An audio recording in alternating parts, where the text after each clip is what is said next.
my end too. This is higher than when I record. Okay, well that's good. Hello everyone. Now it's all good. You missed some profound stuff I said that will forever be lost in the ether. Yeah. Okay, cool. You'll just never know. No. So anyway, Zach was kind enough to join us today, and the subject of today's discussion is going to be the DLC and the Tales, and how they have affected the game as a whole. And so, Zach, if you want to lead off with what some of your thoughts are, what you want to get into. Yeah, so I wanted to talk about how the Tales, as in the entire expansion, which includes the free stuff. When I say Tales, I really mean everything they added from when they started with Part 1, Forsaken Airfield, all the way until recently. I don't mean the DLC necessarily, but that's part of it. So how has that changed the gameplay experience? What are some of the really good things and some of the more questionable things? And before we just go through it, we can maybe go through it sort of chronologically, each part, although we don't need to go into every single detail, but kind of like the gist of how it's changed. I guess before we can start on the specifics of it, the sort of meta view that I guess I have is that the Tales edition has definitely made the game easier than it was before, including on high difficulties. Because you have, even without the DLC, the beach comic, for example, is much stronger and that sort of thing. You have safehouse customization, it's easier to navigate in the dark, that sort of stuff. But also, if you have the DLC, there's way more food because of the frontier cooking. There's ptarmigans and all that sort of stuff. So, and the trader, it also makes it even easier. So overall, I would say the game has become easier because of it. Of course, you can, even if you don't have the DLC and you disable things like trader and that sort of stuff, it still is a little bit easier now than before. So I wonder if that has made people move more towards higher difficulties or not. I'm not sure, but yeah, I think it's just generally it's an easier game now. Doesn't mean that Interloper for new players is very easy, first try. It's still a learning curve, but there's a lot more elements in the game now that makes it more forgiving. Not to mention things like cheat death and that sort of thing. What is your opinion on it, on the addition of it as a whole? I definitely have to say that it has gotten easier. I know that, and I'm going to owe money to the swear jar for this one, but when we started doing Dead World with the addition of the DLC and the extra places, it's nothing like the Dead World that I've watched your videos on. From, I think it's 1.81 or 8.4. I actually downloaded it recently. I was going to do an OG version of Dead World and play it on its original deal when we were doing the Cougar thing. I managed to follow Deadpool's instructions and pulled the actual original game version for that. So I wanted to see what it was like, when it came out before. So I was going to do an OG version of Dead World, but yeah, it's definitely a lot easier. I mean, the beach coming alone right now, my current Dead World run is barely surviving on beach combing, but it's kind of become a science experiment more than a legitimate series. It's a lot of rinse and repeat. It's a lot of repetitiveness of going back and forth between Desolation Point and Crumbling Highway and Coastal a little bit, but the cold has been really brutal. There's no teas left. Yeah, it's not been an easy task, but it definitely shows, I think, the progression from watching you and some of the others play it early on to what it is now. It's not nearly as difficult. The weather is your worst friend on that. Maybe, yeah. Yeah, that's a good point, that if you compare Dead World, ignoring the new regions that's added, then yeah, there's probably more loot in general, more survivability. So if there was a big community with massive leaderboards, you definitely would have one that was Dead World pre-Tales and one post, just because of the additions. Yeah, and the clothing. I mean, the Mackinac and made it hard, a Yeah, lot yeah. different. I was able to build a wolf coat, which was a rarity in the old version. So yeah, there's definitely a lot of changes. That's probably the one big run that I have that compares the two really strongly as far as that Yeah, yeah. goes. Because you got you have the bunkers, and if you do some of the tails parts, you can kind of cheese it a little bit. Yeah. Okay, should we go through the part? We can go through Uh, each individual deal, and we can talk yeah, about the things if you like. yeah. Maybe we can. I can read if you like. So, the first one was December 2022. That's when the whole launched, and that was the whole thing when the launch itself. That a lot of people that started later didn't realize. When they launched, it didn't work. It took them an hour and a half to figure out why it didn't work, which is nothing. But when there was such a massive hype, I think Kimiota, Rand, and Thomasina each had way over 1,000 viewers each on Twitch, plus other people. So that was probably the biggest it had been in ages, and it didn't work.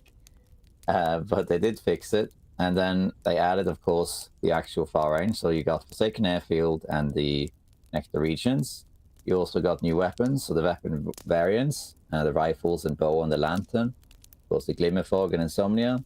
And then in the free update, they changed the entire loot system, as well as adding memento notes, improvised crampons, and of course the survival, like the dough was added as well. And that they removed the bunkers as well. Temporarily, they were removed. So, and of course, everyone's saves got wiped as well. That was what happened in the first one. So, in terms of, I'm going to start on this, that's all right. In terms of what's been added here, the fact that you got a new region or region area alone is great. And I remember going to Forsaken Airfield. Keep in mind that when this came out, you didn't have Single Void yet, so the radio wasn't there. So you would go there and you just have the Forsaken Airfield by itself without the radio. But I still really loved it. I thought Forsaken Airfield was great. A lot of people didn't like it, but I loved it because it's what I always say. It's deceptively easy because it's very open. So you think, oh, that's easy. I can see where I'm going. But then the fog hits and you're screwed. It's the region itself, including the connector region. I actually really liked that the connector regions were really long. So the time you got there, it felt like a reward in and of itself. Even though in the beginning, you only had Forsaken Airfield. Now you have 3 regions. I like that as a principle. Before we move on to the other thing, what do you think about the region itself that was added? It's probably my second favorite of the regions. It's definitely deceptive as far as you think you're fine, you're walking around, and the next thing you know, you're in the middle of the fog and you can't find which way's up for sure. So, yeah, I had one where if I hadn't have known that I could follow the road, I'd have been lost in translation for years over there. But yeah, it's definitely when you're there early on, it's easy to get lost, and then like all maps, over time you start to go, okay, here's this, I know where I'm at, or this is this. If I turn myself in this direction, I'll run into this island, and that'll get me closer, or whatever. But it's definitely crazy the first few times you're walking around there. Yeah, you definitely get lost in a heartbeat. Yeah, quite often. Yeah, for sure. And yeah, before we were on the Survivor, Gen X in the chat also said there's the issue that it took much longer, which is true. We can talk about that later, I guess. But the gist was that they promised to do it in 12 months, and they took basically double that. Yeah. But we can talk about it later. But the gist is that they doubled it. I don't care about that. But what matters is the content. But that's a meta discussion like that at the end. In terms of what was added, though, of course, got the glimmer fog, which a lot of people don't like glimmer fog. I don't mind it. It's just fog with an aurora effect, which I think is neat.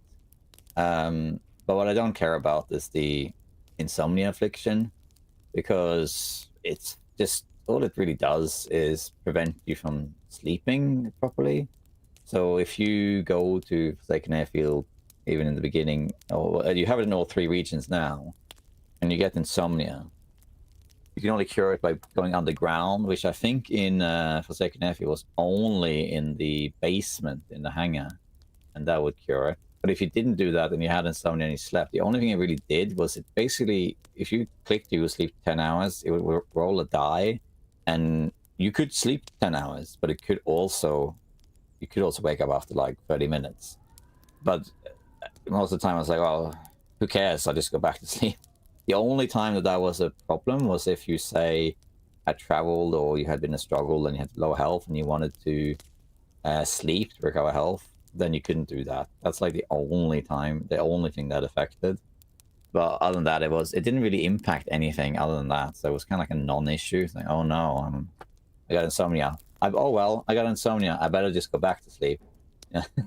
It was like a new. It was like a just being a nuisance more than anything. It was just yeah, it was nuisance. just like having a splinter in your finger or whatever. It just was something that bothers you. It didn't really impede on you sleeping.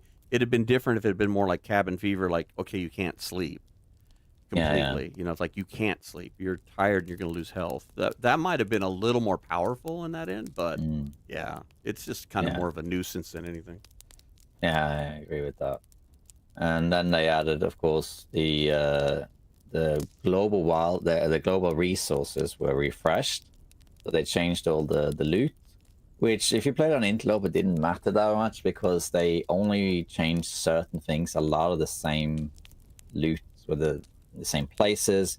The main reason was things like in one loot table, there was now, you know, it would be in the same place, but it would be one of 4 places in that place and that sort of thing. There were some noticeable things, like they removed the stim here and there and this and that. But if you played on Interlope especially, it didn't really matter that much because you quite quickly notice the differences. And besides, like, of course, people vary. But when I play Interlope, I don't know where all the spawns are. I just have a lot of experience on where to look. So I know where some of them are by guaranteed, like Hushdra Valley, for example. But then I know that, well, if I check these key areas, I'll always find what I need. I don't know exactly where they are. So it didn't really change anything. I just did the same loots anyway. And on lower difficulties, maybe had a bit more. I think the main thing people complained about in the lower difficulties was finding rifles, which is a lot harder. I don't know. I don't play that much. The lower difficulties, I don't really notice it. Have you noticed anything like that? Not a lot. I mean, one of the things I know that changed for me from the early days of playing Voyager and that when they did the refresh, like I was one of the people that got into like the loot tables and what have you to try to help. And so when they did the refresh, I purposely didn't ever look at them again because I wanted that discovery and that finding thing. So I'm still finding things now in runs and stuff that I didn't know existed. In fact, I did one just recently where I walked past a hammer that was sitting on top of a drum at Quonset because I had no idea that it spawned there. So I thought that was fun and interesting. Yeah, that's a good one.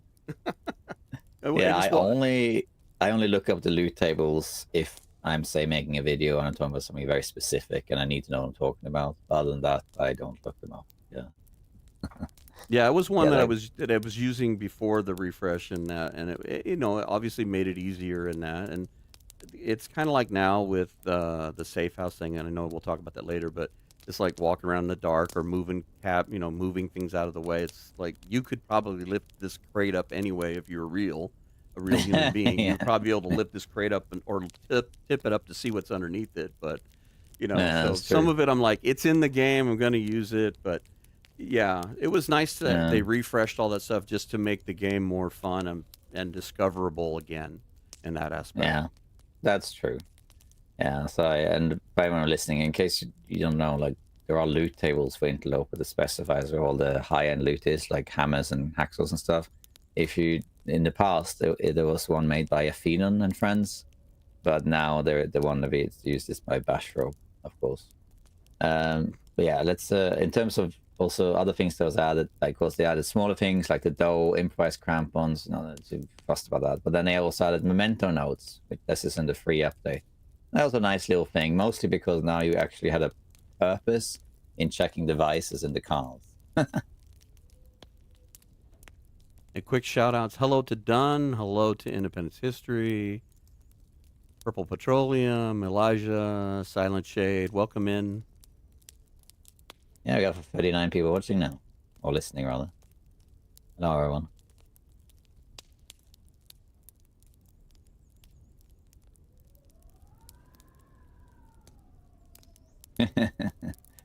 All right. So so that was the first part. So they added the thing about the first part was that they added so much stuff in the sense of just adding a region that is not just a new region, but it's a new area was really good.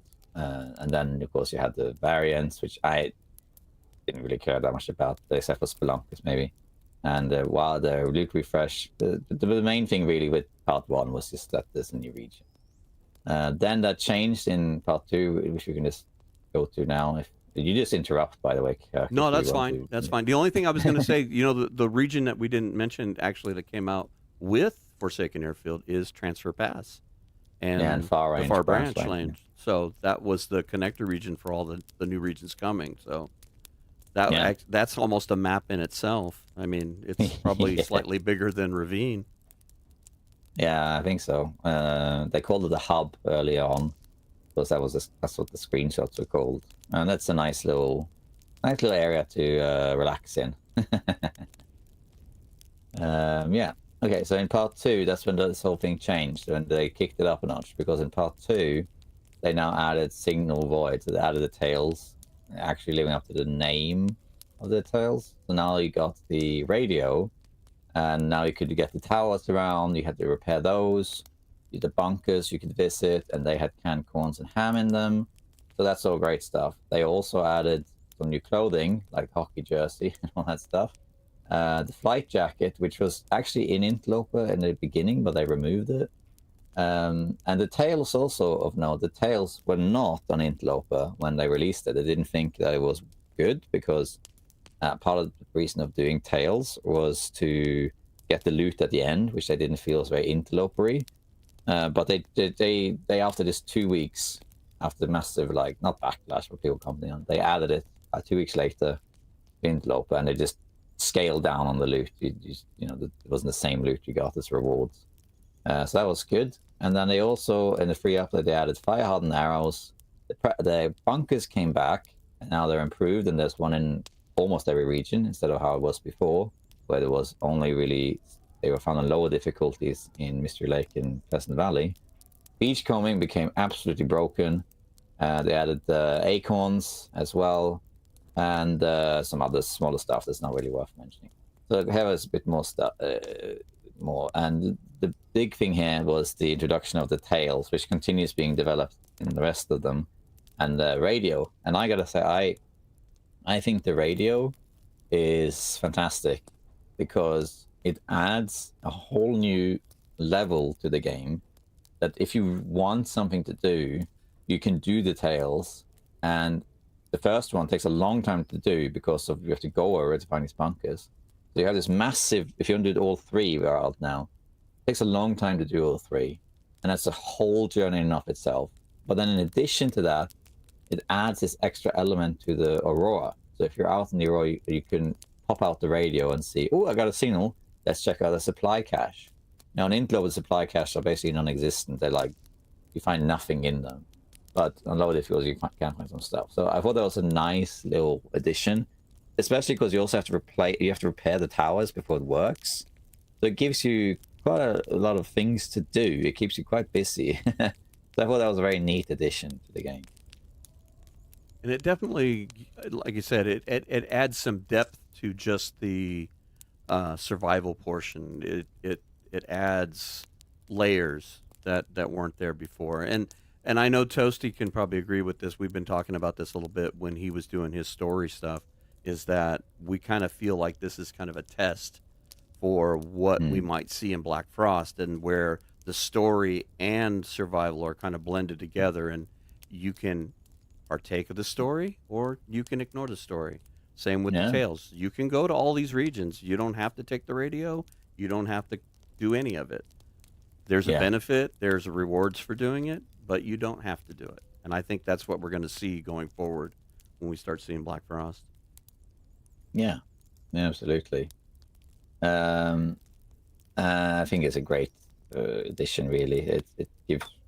I had a video before where I talked about you don't need goals in this game, but that doesn't mean that it helps to have some. One thing that was added here, which I think is great, was the fire hardened arrows.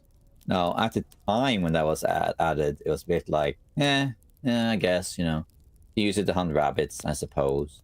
But the reason they are great is because of what's happening in part 3, which we'll get to, but we'll just say it now, which is they added the ptarmigans.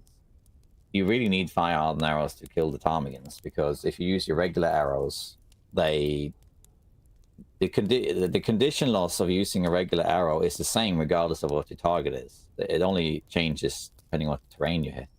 So shooting an arrow at a moose's head versus a rabbit's bottom does the same damage to the arrow. So using arrows to hunt these things is kind of grinding your gear, so to speak. But if you have fire hardened arrows, which are very cheap to make, it's a lot easier to take down the ptarmigans. With rabbits, you can just use stones. But with ptarmigans, once you use a stone, the rest fly away. So you really need to have the fire hardened arrow. So that was something that when they added it, it's like, yeah, it's all right, yeah. But now it's like I always carry at least 3 fire hardened arrows on me, just in case. Ideally more, because you can get 5 ptarmigans in a block. I tend to carry 6. So that's something I think is quite nice. And they don't do damage on other things though. Like Basher shot 400 arrows in a bear and it didn't die. Yeah, I was gonna say that the fire hardened arrows were definitely an improvement as far as hunting them versus the rocks, for sure. Because, like you said, you hit one of them, or if you even miss, you've scared them all away. Where if you miss with the bow, you still got a couple more shots before you frighten off the flock. So that was definitely a nice addition, at least for that. And it does help. I like using it for the rabbits when you're trying to be efficiently quick with it. Like if you're cold and you need to get inside right away, you can dispatch them pretty quickly. Yeah, I like ptarmigans. We can talk more about that when we get to that. But yeah, that was nice little things. The prepper cache, of course, if you play on Interlope, you don't get the prepper cache stocked. But if you play on lower difficulties, you get 3 really stocked prepper caches that have a ton of stuff in it. On Interlope, the only thing you can get is you can get a recipe, and sometimes a hammer in one of them. Well, that they don't really do much. What does matter, though, with the addition of the bunkers is that it adds an extra indoor area to almost every region, which is a big difference if you are struggling on Interlope. So I recently did the keg stand. We survive in Bull Musket only. And because of the change in the bunkers, there's now one permanent indoor location there, which is the bunker. You can just go there and sleep. In the past, you couldn't do that. You had to sleep. Well, if you had a bedroll, you can sleep in the caves. But if you didn't, the only place to sleep was really the Spencer's farm. So now that you have those, there's more places to go to. And then if you do the tails in addition, once you unlock those, there's another indoor areas. So some places have 2 extra indoor areas. Granted, they're often in places you don't go to, but still. So and then in addition to that, of course, you have the beachcombing that was added. So the beachcombing was really strong. Even on Interloper was really strong. And I did a video where I survived on only beachcombing on Interloper. That was quite hard, but it was possible. So there was a lot of loot changes with this patch. A lot of, especially on lower difficulties, you can get so much stuff in the cache and the beachcombing and that sort of thing. Yeah, the loaded bunkers are ridiculous as far as that goes. I know, and that was another, going back to the Dead World thing and the changes between before and other, because custom codes are broken, you get the 3 full bunkers. So, that helped immensely with the Dead World challenge as well. Yeah. You get this, this huge boon of food and things and stuff like that. It's crazy. Yeah, that's a bit actually annoying that they haven't fixed that, because when I did custom runs, where I wanted to be in a specific region, then all the time I would go into bunker and it was stocked with food, and I would just think, well, I could just ignore it, I guess, because it's an interloper. But then it was really annoying, so I found it easy just to do a regular interloper run and get there. But yeah, and that's another story. But yeah, the rest that was added with part 2 was smaller stuff. They had the plane crashes here and there, acorns, which is so the acorns are alright, and some other stuff. Is there anything you want to say more about this before we move on? No, no, I think we got it covered. I mean, I already talked about Yeah. Beachcombing, which has changed a lot of things, and a lot of it's just an addition to part one. You know, to add the story to the region, which was kind of a strange way to release that, but you know, it is what it Yeah. is. Um, then we have part 3, and here they added quite a few things. So the main thing that is with part 3 is the cooking. So that's a game changer. They added a skillet for cooking things. Bunch of recipes which you can unlock as you level, but also you have to find recipes. And this basically, even if you don't use any of the recipes, they give different buffs. You still get extra food in the world. That was a big thing. Then, of course, they added the ptarmigan, which is also a game changer because now you basically have a flying rabbit you can hunt, and you get food from it, and you can get feathers, which you can craft stuff with. That you could use to craft improved insulation.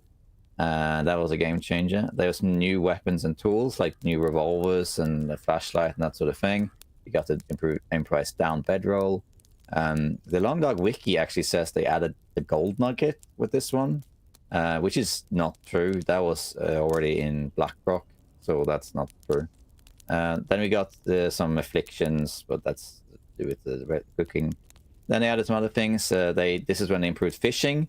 So they changed that you could now fish anywhere. You can make a fishing hole and fish out of it. And with that comes new fish and fishing lures and all that stuff. And they also added the burdock plant. Now, this one is, there's a few things to say here. Not sure where to start, really, but let's do the ptarmigan first. So the ptarmigan, it's a big change. I really like the ptarmigan, and I hear it all the time. I can hear the ptarmigans. They haunt me in my dreams, like all the times. There must be ghosts or something. And they're great because they're kind of rare, not as rare as rabbits, and they're harder to catch. You kind of need a bow to do it, or a noise maker. But the feathers also, now with safehouse customization, you use the feathers a lot for some of the crafting. But also you can make improvised insulation, which I think gives 2 degrees warmth on the accessory slot, which means that that's now the warmest thing you can make in that slot. In the past, finding a air wrap was like, oh my god, on Interloper you found 2 of them. You're like, I can have 2 air wraps, 2 degrees warmth. Wow, so amazing. Now it's like, no, we don't need the air wraps anymore. Sorry. It kind of So it kind of killed them as being something exciting to find. yeah, now they're still rare, but they are only really used if you don't have the DLC, because the ptarmigan isn't on the free run, or if you find one on the way to making the improvised installation. That's a little bit unfortunate that such a long time item got kind of nerfed effectively. Then with the revolvers and stuff, I don't really care about any of that, but of course you can use the ptarmigans to make the bedroll. So that was also a game changer in the past. Again, this is to do with ptarmigans. In the past, the bear bedroll was the go-to thing. The bear bedroll was quite heavy. It's 3 kilos, but you could sleep really warm, like 12 degrees. So if you went to the back of a cave and you had decent gear, no fire, you're an interloper, it's a blizzard, pop the bear bedroll down, you sleep through the night, you will not get cold. Then they had the improved, or I keep calling it the improved bedroll, but it's improvised down bedroll, which is basically the regular bedroll, but you improve it with the ptarmigan feathers. And I think it gives 8 degrees warmth, and it adds 0.1 kilos. So now you had a bedroll that weighs 2 kilos less, effectively, and adds half of the benefit. So that made it a lot easier to travel around. A lot of the DLC is that they amend your carry capacity, because the down bedroll is lighter. You then also get a rifle holster, you get a tool belt. There's a lot of stuff that changes how much you can carry in this expansion. So yeah, all of this, to see how big of the ptarmigan has a big impact, it does, because it's not just food, it's not just a new wildlife, it's also new items with it, as well as cooking as well. And it also is part of the thing with making broth, which gives you the Yeah, broth, stews, yeah. and so yeah, they're a really powerful animal in the game with so many different aspects to them. Yeah, I like ptarmigans. And then the cooking, of course, is I actually don't use the cooking that much. They are very good. The main thing I use cooking for is to make things like the rosehip pies and that sort of thing, because that allows you to carry more stuff. Like ptarmigan pies and some other ones you can carry 3 kilos more. And then there's also things, I think it is rosehip pie, and that allows you to, they're basically coffees. And now with the trader selling canned peaches, you can effectively make infinite coffees now if you have the DLC, that is. So they did change the game. They add some really powerful recipes, but I never could be bothered really to carry them around. Also, a lot of the recipes that do stuff, they have meat in them, so then you smell. So for me, they were most useful if you knew what you were going to do in advance, and then you made them for that purpose. But then you had to have the ingredients ready. So I ended up not really using them that much, with some exceptions. Like there's maybe like 3 or 4 recipes I would make fairly often, but the rest I didn't really do this. Several recipes I've never made. I don't know about you, Kirk. And what about you, chat? I Also, have not done have a you lot made of all the like recipes? I haven't done like a lot of the stews and things like that. I'm kind of with you on like I'll make the venison pie to make, so I can carry more weight, things like that. Or I mean the easy ones too. It's just you know how wonderful it is to have pancakes when you're Oh yes, first starting out and you find all the stuff and you can make pancakes for day long. and The, panics, yeah, panics. my biggest argument with all that and the fact like the oatmeal or porridge, you can make it in the pot, but you can't make it in the skillet. It makes no sense. It's like you give me a skillet, I'll be able to make that. Yeah. So there's little nuances about it, but yeah, I've never really spent the time to do all of the cooking. It's neat, it's cool. I like a lot of what it does, but again, it's not relative to what I'm doing or playing at that moment. So it would be an event to do that. It's not something I'm Mm. planning for. It's more of a, oh, hey, I'm going to do X, so I should make these pies so I can carry more or stay up longer because I'm going to walk from Desolation Point to Sundered Pass in one Yeah. run, kind of thing. There's a purpose behind them. Yeah, I like doing it casually, and like Silent Shades in the chat says like this cooking recipes and putting them on tables. That's cozy. Yeah, I like that. And I'm one of those people. I don't like optimizing games because if you're doing a speed run or you're doing some sort of challenge where you have to play flawlessly, then sure, you look it up or you practice to do things flawlessly. But as a principle, I can't be bothered to do that as a general play style. So there are videos. I think it was Bashrob actually who had the latest one. There's a few videos on cooking, but I think Bashrob had the latest one. We explained that there's basically just 2 really strong cooking recipes, and then they go down into after that. So then you gotta ask yourself, do you really care about that? Do you care that there's a couple of recipes that are very strong, and you really should be making them to have backup for like condition or whatever? And then there's a couple of recipes that are actually terrible, like I think it's Thompson's Family Stew or something, where you lose a lot of calories if you put all the ingredients in. And I think that, well, that's probably true, and I'm not sure if that's intended or not, but I don't really care about that because you're more in the place where it's like, I want to make some stew, And I'm not, unless I'm struggling with food, I'm not too bothered about that. I mean, if I'm not sure how accurate this is, but I guess when you cook real food, I mean, you do peel things and cut parts off, so technically you do lose calories cooking. There's trimming things. But it becomes a question of how each player thinks of it. Like, do you care about making the best cooking recipes all the time, or are you just going to play casually? Yeah, play style definitely plays into how you use the cooking.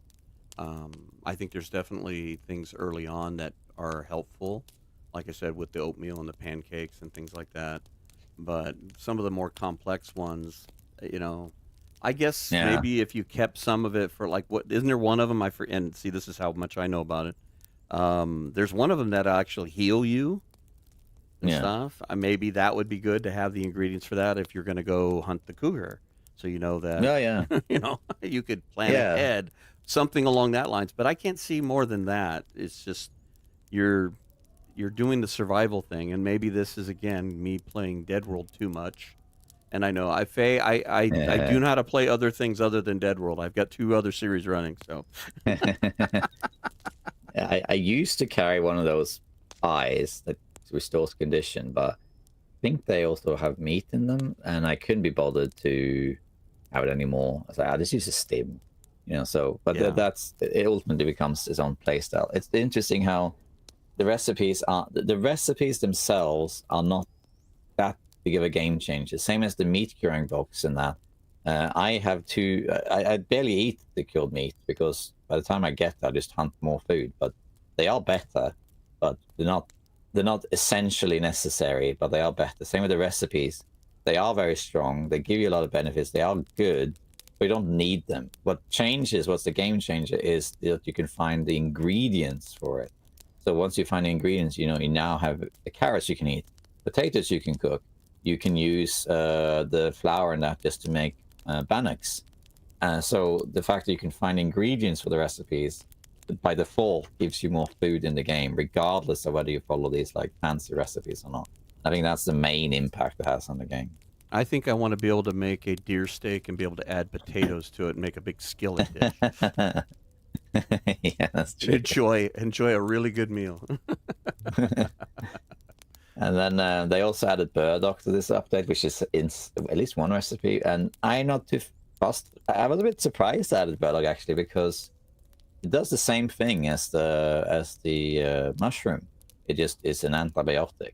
The only difference is that you can eat it raw once it's prepared, and it's another tea, and you can also use it. I think it's only one recipe, and you need to dig it up instead. So you have to have a tool, but that just makes it harder to dig up, or not much more benefit. So yeah, I mean, I don't mind it. It's more little things in the game, but it was one of those things. Like if I was in Hintler and I was looking at things to add to the game, adding a plant that does the same thing as the mushroom, and that's more or less it, wouldn't really be at the top of my priority.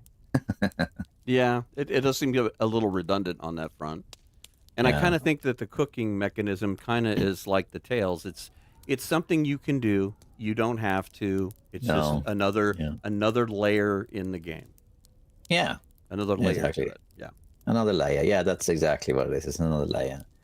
Yeah. Okay. And then the fishing, of course. So the fish. There's not much to say about the fishing. They improved it. Sure, you can now fish anywhere. And there is actually on the Steam guides for every region except I think Fallen Muskeg and Blackrock. There is at least one sweet spot in every map where you can put a snow shelter and a hole in the ice, and you can fish from the ice, so you warm while fishing. And I don't do that because I feel like it's such a gimmick. If there's only one place in the map and you have to have a pixel perfect place to put the snow shelter, then that's such a gimmick. That doesn't mean you can't do it. You play the game however you want. I can't be bothered to go around and survive because I got a pixel perfect placement of a snow shelter just to fish. I do appreciate that you can now fish from an ice hole, though. That makes sense, and that's kind of cool. And you got some more fish from it too, so it's nice. And of course, you can optimize it with like 6 fishing tip-ups, which Bashro figured out. Which, if you want a ton of fish, that's what to do. So the new ice fishing has changed the game a little bit, but again, it doesn't. It's not a major impact. It's again something you can do if you want to do it. It's a layer, as you said. I think that's a repeating pattern there. A lot of this stuff is layers, optional layers. Well, yeah, and the tip-ups they've kind of nerfed the fishing thing too, because just like in your last video, you're sitting in the fishing hut and you've got 6 tip-ups and you're fishing out of the hole and doing the trader and all that stuff. I mean, you're just spamming the fishing. So there's there's good and bad in what they add. They add a layer, but then it can be abused. And again, it's play styles and what you do and how you play it. Yeah, exactly. And then we have let's move on to part 4. So now we're a year in. This is a year after the first one was released, and we get Buried Echoes. and Buried Echoes is Zone of Contamination, which I remember when that was released, I thought that was a strange name. It doesn't sound very long dark, you know. I thought they would go with something like, you know, Industrial Despair or something. I don't know, something more profound. But it's what I gotta give him the credit for is that all three regions in the Tales are all very distinct. So you got Forsaken Airfield's very broad and wide open. Zone of Contamination is got this massive mine. I got chemical stuff everywhere and poison walls. And then Sundered Pass is just devastating at the higher levels how cold it is. So I like that. And then they added the second tail, of course, which you go and find Rooting His Machine. Poison walls, which is only in this region. Chemical poisoning with it, and some clothing to do with that. And then, of course, the big thing, which is the Trawa, the sled.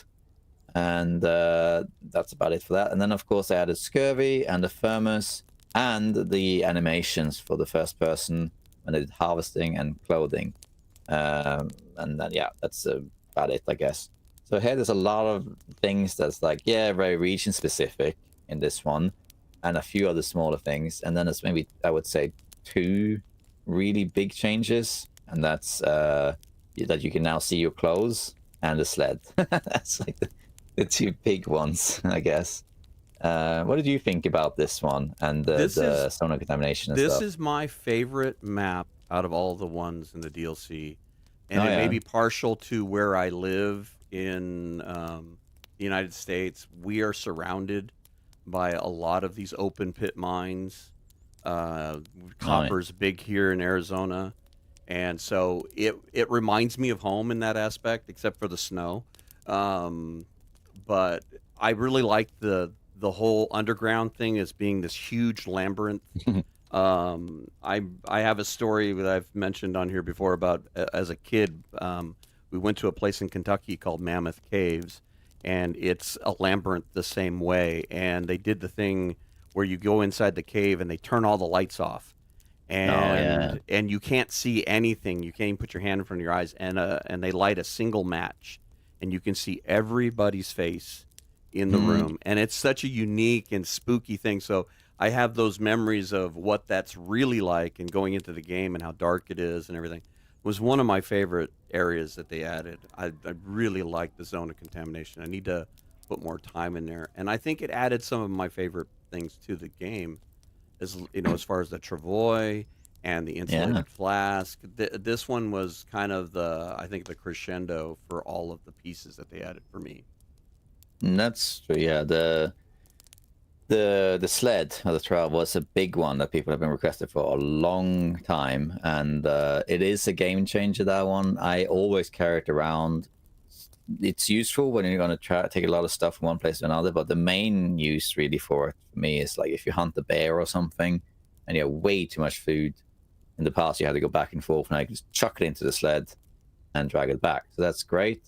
The thermos, which is the reason it's equal insulated flask, they actually announced it as a thermos when they announced the DLC. Then someone pointed out that thermos is actually the company that makes the flasks. So you couldn't use it. It would be like saying that you added a Toyota to the game instead of saying you added a car. You know, but it's one of those terms. It's one of those terms that, you know, all hot tubs are jacuzzis, but there is only one jacuzzi, or Band-Aids and Kleenex and all those brand names that became the thing that they are. You don't say I'm going to use a search engine. You say you're going to Google it.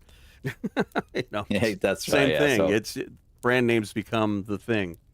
They do, and everyone calls it the thermos. And it turned out to not be as game-changing as I thought, though. So the thermos is handy because it allows you to keep the drinks warmer for longer. So if you're traveling in a blizzard, especially, you have to drink them all the time to stay warm. So they are a good addition to the game. And I also like that they have a personal touch, that each one has a different design. There's a couple of unique ones, like the Milton one and the one you get to the trailer, have a unique design to it. But they didn't turn out to be as impactful as I thought, particularly because you can't drink from the thermos. You have to take the drink out of it and drink it, so it's a bit clunky to use. But it is something that I still always carry with me, just in the event that I need to travel really far, and then I need to have a lot of hot drinks. So it is a good addition. I do quite like it. And also the zone itself, as you mentioned, it's your favorite zone. I think it's all right. It's much bigger than I thought when I first tried it. There's quite a lot of wild spaces too. I do really like it. I'm not too big a fan of the poison wolf and the chemical poisoning and that sort of stuff. Like, I get it. It's a mining region. The design of it is fine. I like it. And there's some pictures of what mine it took inspiration from as well. So it's all really well made. But it's one of those regions. I think it was voted the least favorite region, actually, and or maybe Blackrock was. And it's one of those regions where, generally speaking, I just go there and go to the mines and loot it. Because on the Interlope, I think you find 3 stims in the mine. It's quite a lot. And then you more or less leave. And the clothing they added with it also is a bit disappointing, because they have this whole miner's outfit. And the way they announced it made it kind of, they didn't say it, but it kind of implied that maybe you need to have the hard hat when you go in the mine, or you can get randomly hit by falling rocks or something. But no, it's just literally a hat you put on that's worse than most hats in the game. It would have been nice if they would have made the miner's hat have a purpose. You know, the hard hat part, like a bump cap or whatever. Like if you're walking, you might bump your head or whatever. But I will say this about the miner's clothing, though. If you start out in the zone of contamination as a spawn point, they are very powerful clothing early on. Yeah. And the boots are very good, because then you can cross the poison pools and you don't take damage. If you cross the toxic pools without the chemical boots, it just destroy whatever you're wearing really fast. Of course, they also add the respirator, which does also work in Blackrock, I found out. But yeah, so overall, it's a good, interesting zone. I quite like the tail in this one as well. And of course, the 2 other things they added scurvy, which there's very few things that I don't like in the Long Dark. And if I had to make a list of 5 things I don't like in Long Dark, it's very hard for me to even think of 5 things.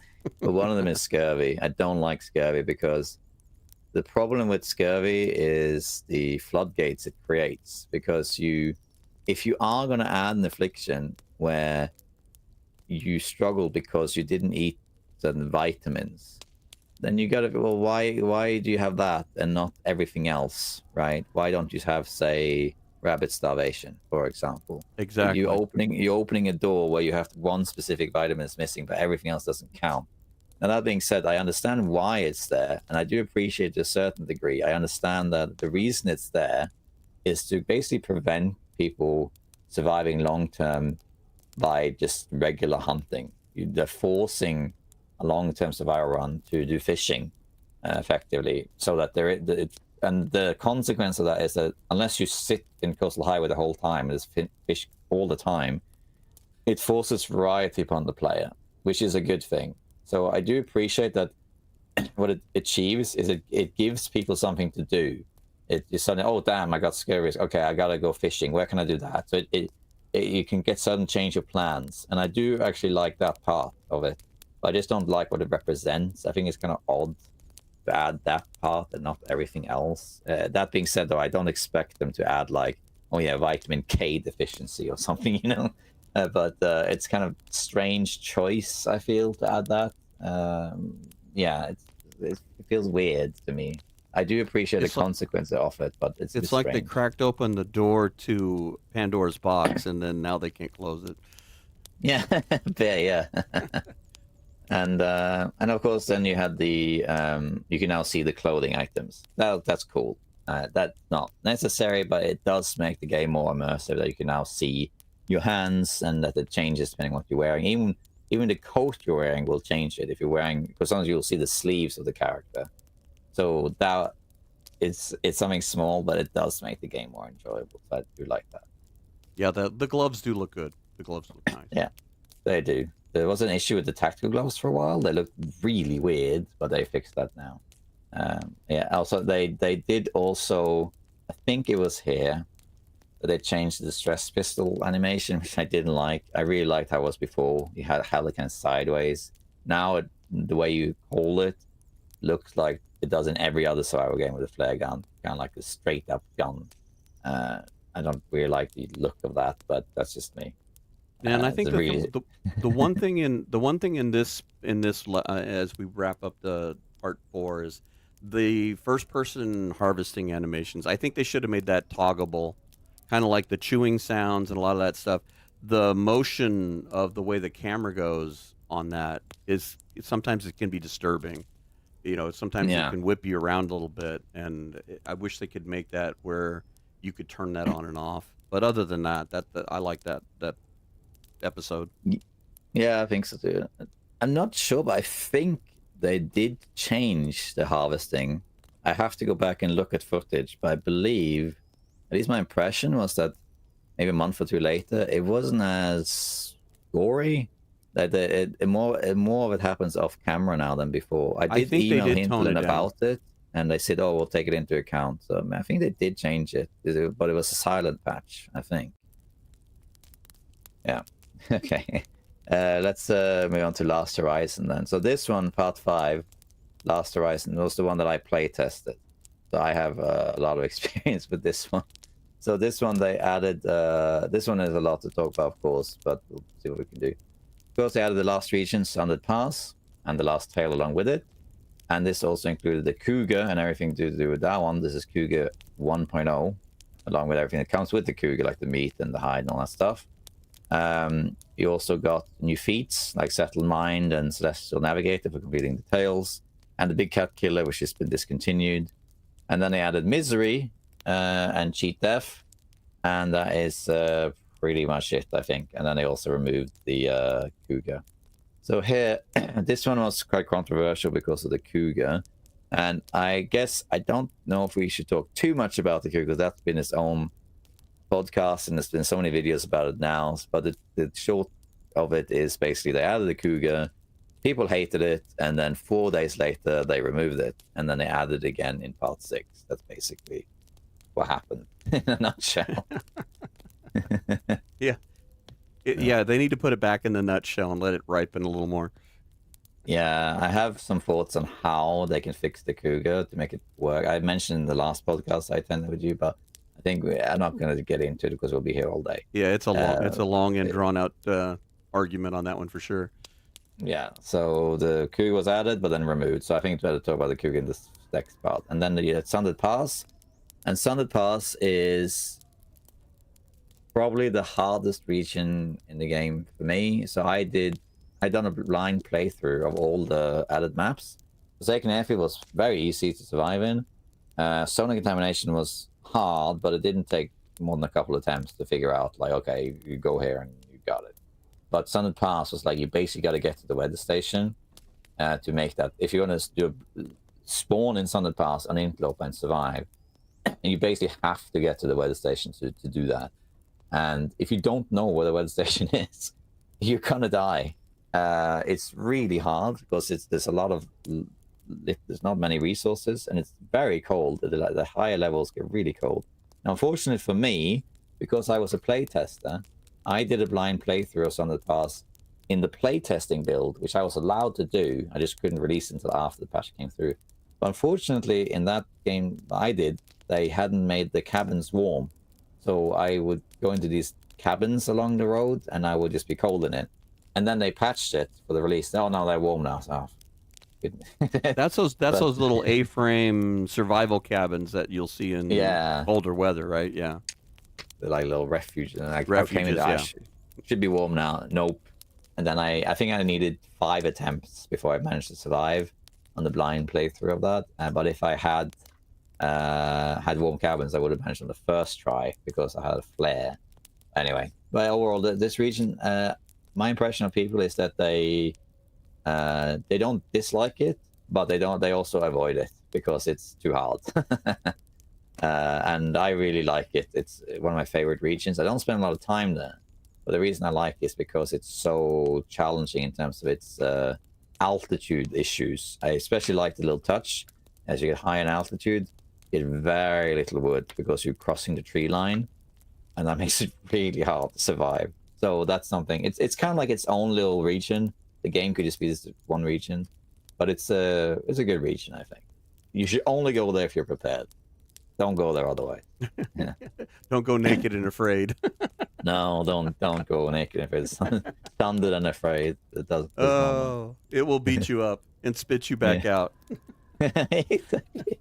And then the feats you get from doing the tail in this regional is, oh, it's so hard because you get this special route you can only unlock with the tail, and it's so cold and you use so many ropes, really really hard, but it is it's a good region. You get when you finish it, you get those extra feats. The settled mind, celestial navigate. The settled mind basically removes cabin fever, and that makes it extremely easy to survive long term if that's how you want to play. But all of this stuff is, again, it's just layers. Yeah. But then they also added misery. So misery is an interesting one. They added a difficulty what am I saying? Above interloper, which is if you for some reason haven't played it, it's basically the same as interloper, or kind of like Nagoa. So you start the first day of misery is basically the same as interloper, but then it gets harder and harder. They add these afflictions, and they make the game harder and harder, and eventually it becomes that you can't heal at all except for some pies. So by day whatever it is, 46, it becomes no heal. So it's very very hard. And I play tested this stuff, but before I say more about it, like, what do you think about misery, Kirk? See, I don't think misery is on the same par as like stalker or interloper. It feels more like an in-game challenge, you know, like playing whiteout or something along that lines, or as the dead sleep. It feels more like that in just a much bigger scale, because of the fact that you spawn in the same place and you kind of know when the afflictions are going to hit, and you can kind of plan for what's going to happen. And I've played it. I've got about maybe 20 days into it, and it's like it's going to start turning into the, you know, this rinse and repeat type game in some aspects. So I haven't fully fleshed it out, but I don't know that I would call it a level as much as I would call it a challenge. Yeah, that's something that's been repeated as well. I do have another mystery video coming out soon once I made it, but because I'm in a unique position that I play tested this, I'm not sure how much I'm allowed to say about that, because we didn't ever sign anything, but the correspondence was labeled confidential. I did recently reread what I wrote a 5-page report to Intlen about misery, with quite detailed feedback. Because I applied to become a professor recently. What I wrote to Hintland was one of the attachments to prove I had industry connections, basically. And I read through it, and I can't go into the details without their approval, but they did change quite a lot of misery after my feedback, it turned out. I think I found like 5 or 6 different things. But the main point of what happened when I tried it was that when they announced it, it basically said it was a mode where the player was supposed to die. That there's a question of how long you survive, not how well you do. And I tried it, and I immediately thought, no, I can see, like, you know, Even Dark or Bashrobe or Wands or Kimiota, they will survive this for sure. No issue. They might end up living in a fishing hut, but they will survive it. Of course, this was based on the Cougar 1 and this sort of stuff. So I thought you basically got to decide if this is something that's impossible or something that's hard. And then we went from there, and I gave quite a lot of feedback. And there was what I really like about Mystery is that they have kind of taken aboard that there is its own difficulty in the community called Nagoa, no one gets out alive. And they basically took a version of that, made it their own with these unique afflictions. And then it becomes this very hard difficulty once you reach day 50, effectively. And it's very, very hard to survive beyond that point. And I actually told them that, I said that once you get... Most people will not survive 5 days or 10 days in this difficulty. A few people will get to day 50. After day 50, very, very few people will continue living because the margins are so small. And what I like about it is that there is something much harder. What I dislike about it, well, I don't dislike anything about it, but it doesn't supplant Interloper, because Interloper is so well balanced, because you can heal and recover health, but it's limited. You are living on a knife's edge, but you can forgive some smaller mistakes. And as long as you have a plan and a backup, you should make it. Sometimes you don't, obviously, but on Misery, it becomes kind of like Nagoa. You make one mistake and you're dead, kind of thing. So it's something that's only for specific people. Like even me, who likes playing really hard difficulties. This is basically Ultra Nightmare. I don't really play Misery that much because I like the ability to heal a little bit, to explore a little bit, and take my time and enjoy the scenery. Misery be like, oh wow, beautiful scenery. No time for that. Gotta get warm. Gotta go. So for that reason, I don't really play it. It's not a bad mode in any way. It's just that the way it's played is so different from the 4 other ways that it requires a certain play style that even though I play tested and I like the mode, it's just not my personality into it, if that makes sense. Yeah, because it makes it much more robotic. You know, it's like you're trying to conquer the little micro changes that happen over the time with the weather and the afflictions, what have you. But it ends up shrinking the world a little smaller and a little smaller. Maybe if they would have made I don't know how you would fix it in my mind. Maybe if you had to, it forces you like, okay, you can't just camp in one spot and fish and whatever. It's like, you've got to go to this place in order to get, you know, some medication to relieve your sour stomach, you know, and you can get enough of it to last 12 days or whatever. This would force you to move around. It would force you to do things. And I don't know if there would be like a counterbalance to it, but it just seems like it kind of encloses you in this box. And and that, and it's interesting. It's different, but it kind of takes the fun away from the game a little bit in the aspect that it's very harsh and there's no margin for error. No, that's right. I agree with that. So some people like to play the game as hard as possible, and then for them, Misery is for them. But just because you can make something hard doesn't mean it makes it more fun. For some people it is. They like to do it that way, but some not. So I am glad that it's in the game, but I'm also glad it didn't end up planting Interloper. That's like the peak hard difficulty. Maybe you should move on to this was a cheat after I was added. This was a controversial thing there where they basically now you can turn it off effectively. You just don't use it, but now there's like backups. That being said, the cheat death system is, we could talk about this all day, but basically you could just ignore it and just not use it. Or you can say that whatever challenge you had doesn't count if you have to use it.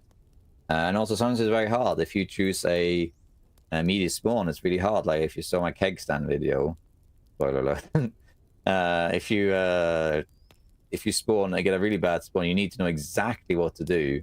Otherwise, because you spawn with like 25% health, well, sometimes even less. Some spawn with like 10% health, and all the meters are red, and you don't have anything except for a match or so. It's kind of you often don't survive. You can't even make water. I mean, yeah. You can't. You lost the can.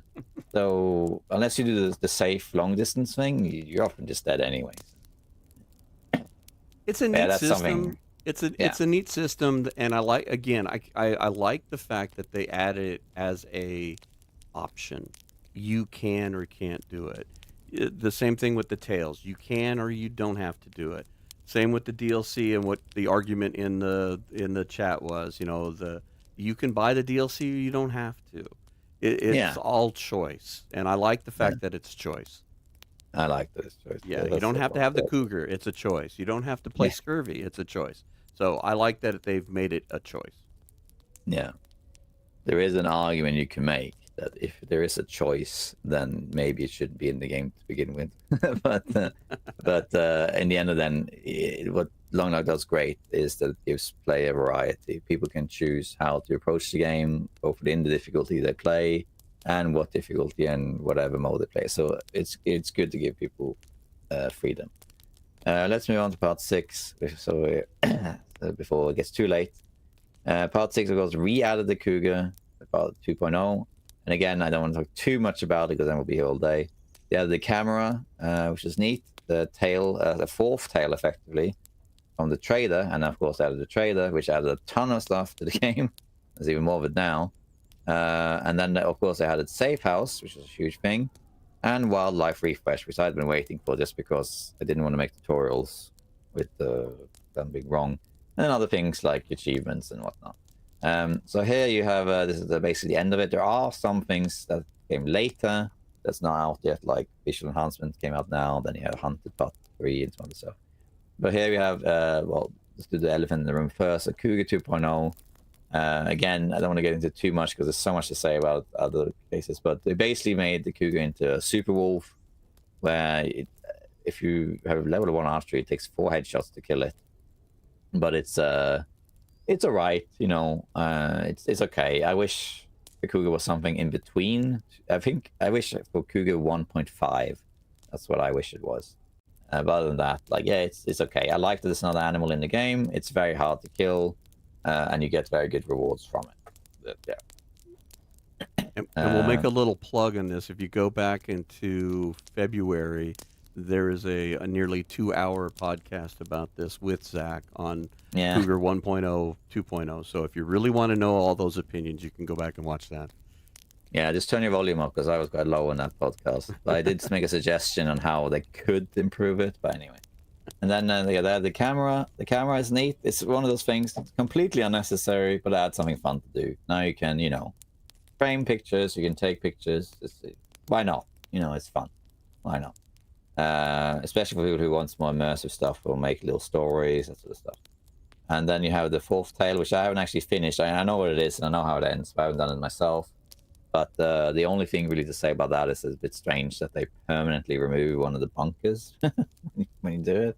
But oh well. And then the trader himself is a massive, huge change to the game. That is basically changed Coastal Highway to be a gigantic, shouldn't even be S tier. It's like a X tier because you could just live in Coastal Highway now. And you can just like, oh, I need some whatever. Let's call the trader. I got a ton of fish lying around. You got a ton of water. You want some water? Sure. Okay, well, I'll take whatever. So you can survive, really.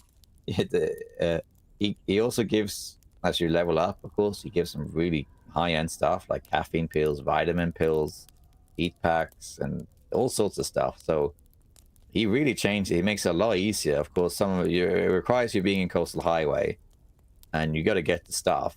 But it does add a whole new thing. It's a bit controversial in the sense that now there's 2 people alive rather than 1. And I always thought the trader would be in the far range. I thought the trader would be somewhere like in the picture. They announced that there's a guy in a train car. I thought the trader would be someone who's like really inaccessible. And he only sells a few things and they're really expensive. Like, oh, I want 5 bear hides and I give you, you know, a renewable stim or whatever. I don't know.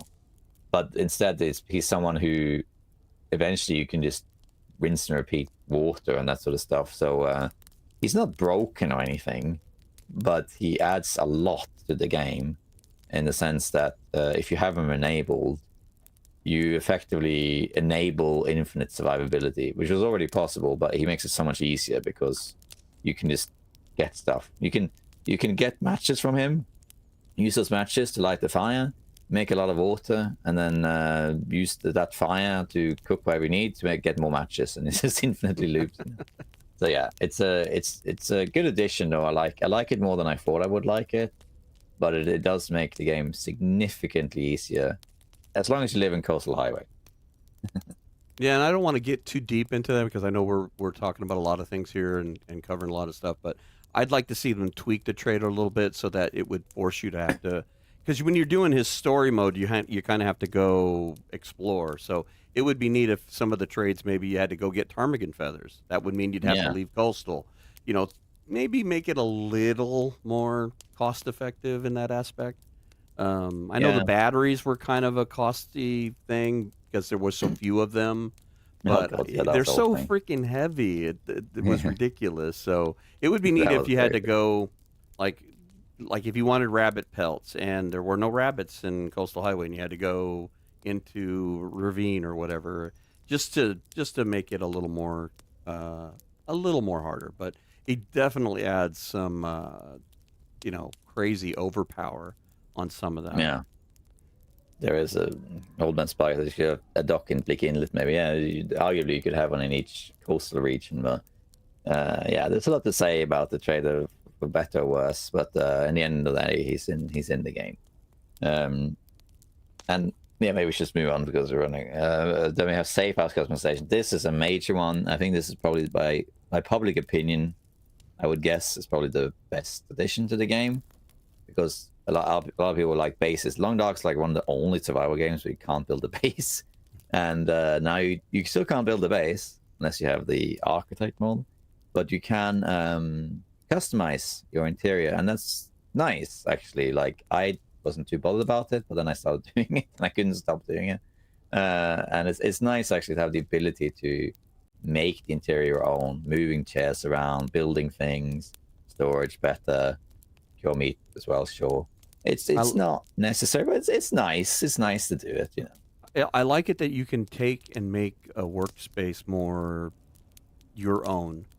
Yeah. You know, like I know you did it in camp office the same way I did. I rearranged things and made stuff a little easier to get work done. I did the same thing in Pleasant Valley at the farmhouse.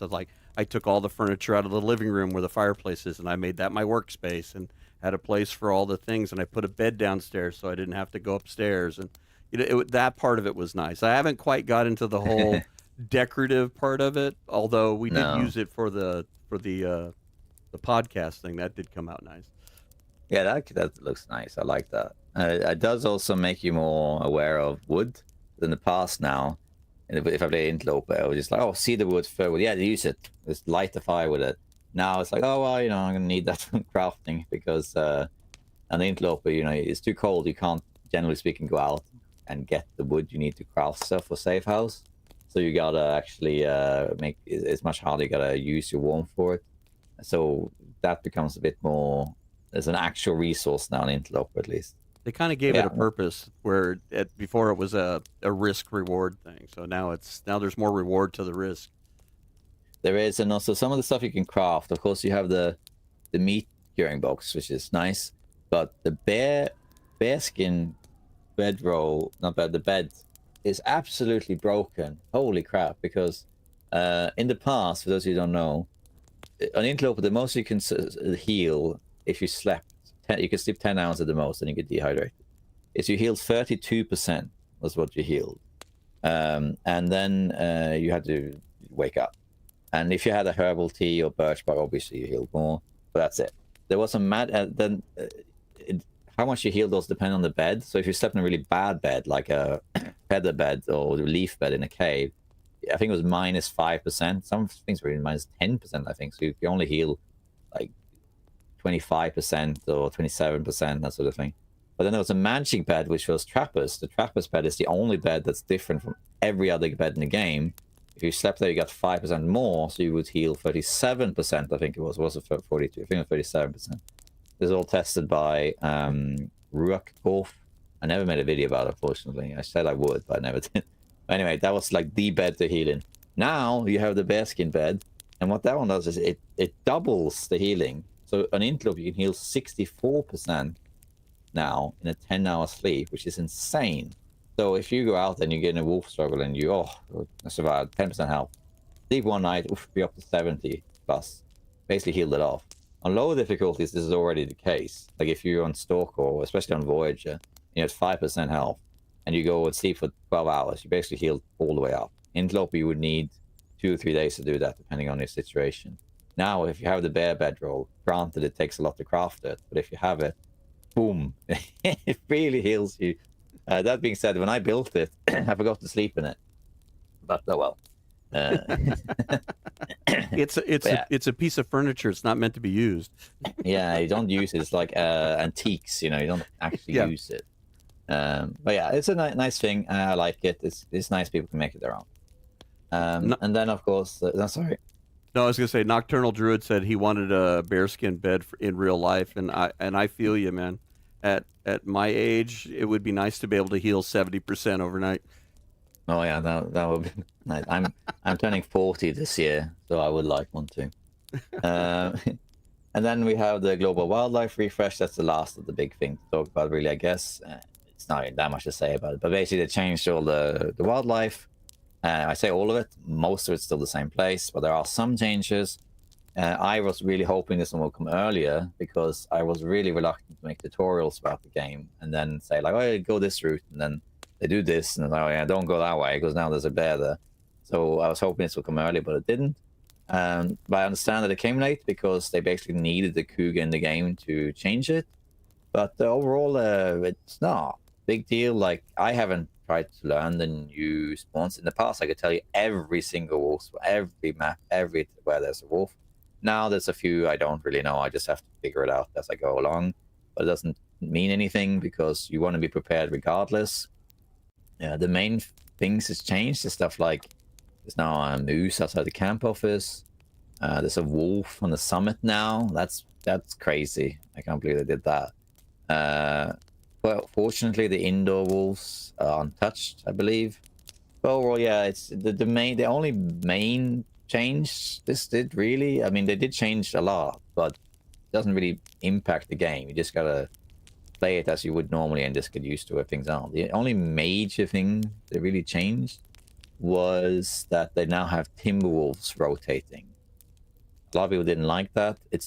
They did tone it down though. It's pretty rare. Like it's only like it's like 3 places at any given time in the world that will have them or something. So you're fairly unlikely to run into them, but it does happen, and people have very split opinions on that. What do you think about that? I think out of all the things they refreshed, that's the one thing that bothers me the most, but it's minimal at best.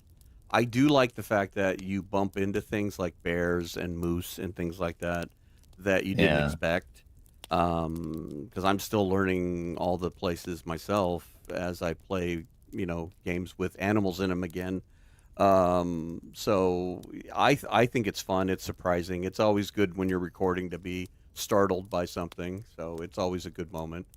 But I think the Timberwolves, like at the farmhouse, are the one that are the most frustrating. But they've done a good job. They're pretty far away. You'd have to really kind of run out in the field to get them to aggro you. So I haven't had an issue with it so far. So it's not a big deal at this point. No, I haven't really had an issue with them either. And it's something that's just in the game. I don't mind it. It's fine. Should there be an option to turn off? Maybe, but I'm not sure. There's someone made a map on Reddit. I forgot the name of the users. I apologize if they're here, but they made a map of which regions are now safe, and including the connect. If you look at only the major regions, there's only 3 regions in the game that don't have cougars or timberwolves. So that makes that most things are unsafe in one way or another. Like every region will have either timberwolves, cougars, or both. The only ones that don't have this is sonar contamination, Hull and Muskeg, lucky me when I did that, and Desolation Point, as well as the connector regions. They don't have it either. That means every other region will have the cougar or timberwolves to deal with, so it does make it a little bit harder in that sense. But overall, it's a refresh that I guess needed to happen because of the cougar and this migration thing, but it's not a big deal, I guess. Okay, now we reached the end of it, and we had to rush through a couple of things, so we didn't have to be here all day. But yeah, that's the whole thing. So the main thing, if you look at it as a whole, the main thing that this changed was it gave people a lot more content, that's for sure, even if you look at just the free stream, but also made the game easier. Like you have the trader, you have the cooking, ptarmigans, more clothing, but also it adds a whole new layer to the game. Like I like the new regions. I like the tails. I like the ptarmigans. There's a lot of quality of life stuff here. I like the things like the fire hardened arrows, the thermos, the sled, safe house, even the camera. Sure, it doesn't do anything, but who cares? It's just a neat little thing. So overall, I think it's been great. Like before they announced it, then I already thought the long log was in a perfect state, and sure, we can add a couple things here and there. But overall, I thought it was fantastic. And then they added it, and I thought, well, are they going to ruin it? Add too much stuff? But I really felt they didn't. They added a bunch of stuff. And if you don't have the DLC, absolutely get it. I might do like a birthday stream soonish since I'm turning 40, and I might try and get some codes to give away so people can get DLC for free. That would be nice. No promises, but that's what I'm hoping to do. And I don't know, yeah, my overall impression of the DLC, not the DLC, but the Tales is overwhelmingly positive. I think it's great. There's a few things that are okay, or I don't really like it, but 90+% is fantastic. And even without the DLC, it adds a lot, but with the DLC, it adds even more. So it has changed the game, that it has made the game get a lot more depth, a lot more goals, and a lot more things, and a lot more layers. So it's been a good thing, I think. I wouldn't mind if they had another one. Overall, it's more positive than negative, for sure. Yeah, for sure. Primarily that. And he did say like they would think about making a second DLC depending on the reception, but I guess they won't do that. I mean, he has said, Raphael, that is, he has said in a dev blog where he said that what happens after the final patch just depends on the community. They might just end it's here and there, except for some minor stuff. But if people really wanted to, they could add more stuff to the game. So it depends a bit on what the community wants. And I feel like, yeah, they could add another DLC, but I think it's too early to say because it depends on how the Long Dark 2 goes. If the Long Dark 2, when that comes out, when Black Frost comes out, if that's really good and you effectively end up playing that instead. I know he said that it doesn't supplant it and it's meant to be you can play both at the same time. Let's say that doesn't happen. Let's say you play Long Dark 2 and you're like, oh, this is great. I'm just going to play this from now on. Then there's no point in adding more stuff to Long Dark 1. So I think that you really should wait until Black Frost is out, at least in early access, before deciding if they should add more DLCs. But I will say this DLC was a success. I did like it very much. See, and I think Hinterland could probably learn from other game companies that the easy way to fix this problem for themselves is to do one of the things they promised to do, which is support modding. Yeah, they should. People look at the modding, the long development deal that made those new maps that are attached to Desolation Point. If they would have had proper modding support, those things would have been done a year and a half ago. They wouldn't have had to do it. They wouldn't have had to backwards engineer it. And there you go. You've got this whole new section added on through a mod. So Hinterland wouldn't have to do anything. The community itself would take the game over and make it their own at that point. It's kind of like a lot of with Fallout 4 and Oblivion and all that. So many of those are so still loved to this day because they've been modded. In fact, you and I share something too that we're both from the Counter-Strike community, and that was a mod for Half-Life. That's a mod, so it started out as a mod. So I'm hopeful that they do that because I think that will solve the problem, and then let them focus on Black Frost because I see a lot of what we're going to be getting from the DLC that was I think a lot of this stuff was testing.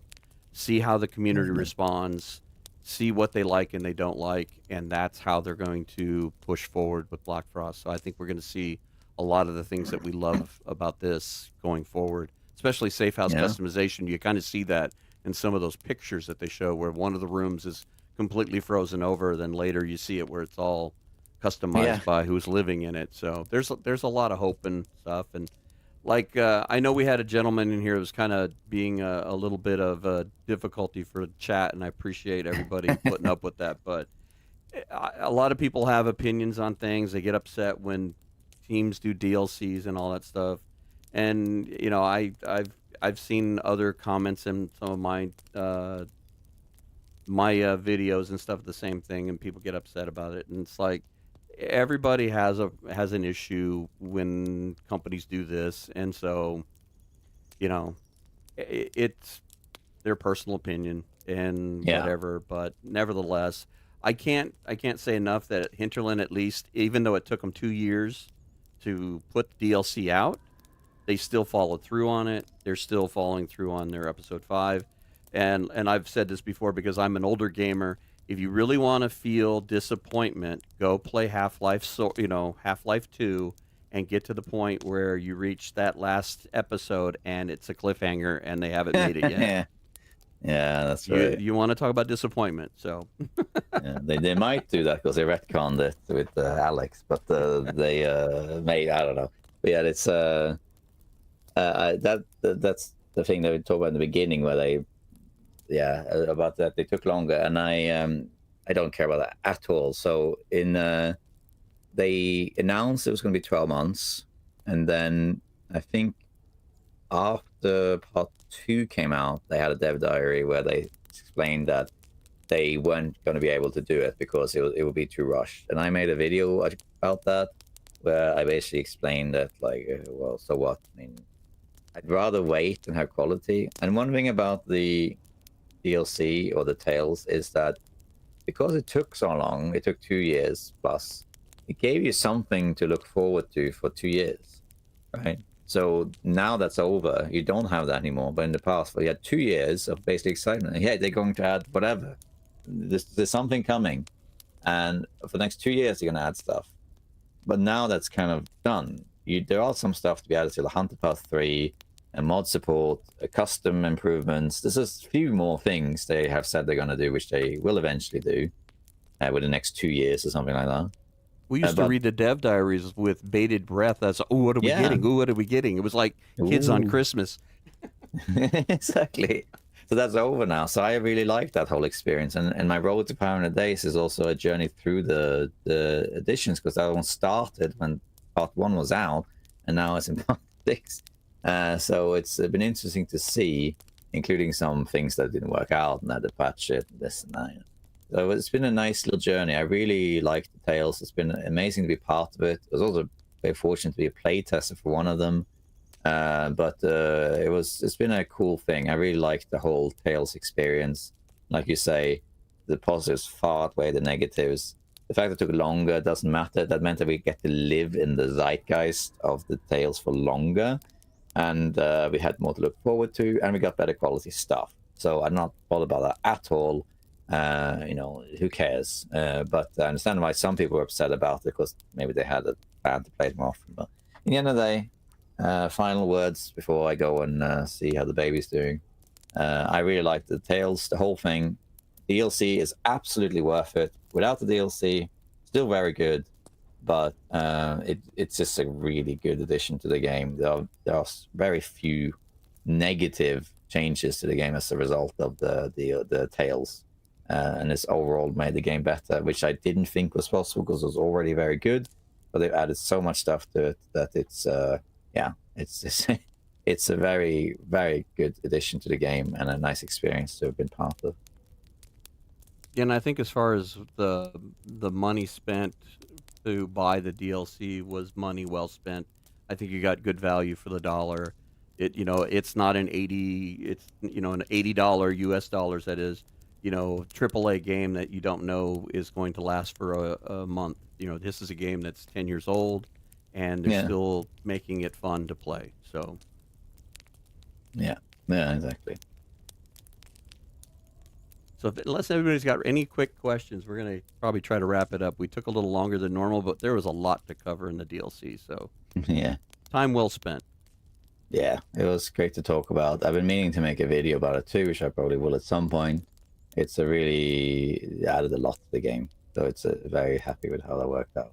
Lot to digest for sure. And again, I think it was good value for money, and especially when you can catch it on sale through Steam.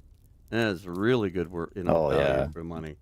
So I think it was $3 at some point. Yeah, it was crazy just recently. And when Christmas comes around, they'll have their sales again. So by all means, yeah. If you like the game, you haven't bought it, get it. You'll love it. Okay, so now we're at the point of the show that I have been dreading, where I have to close out the show because normally Jitwire does this. And I've been practicing all week, and so let's see how well I do here. So let's close out the show. Here we go. Thank you all so very much for joining us, whether it was live or you're watching the recording. We really appreciate it, and we hope to see you next time. Bye-bye.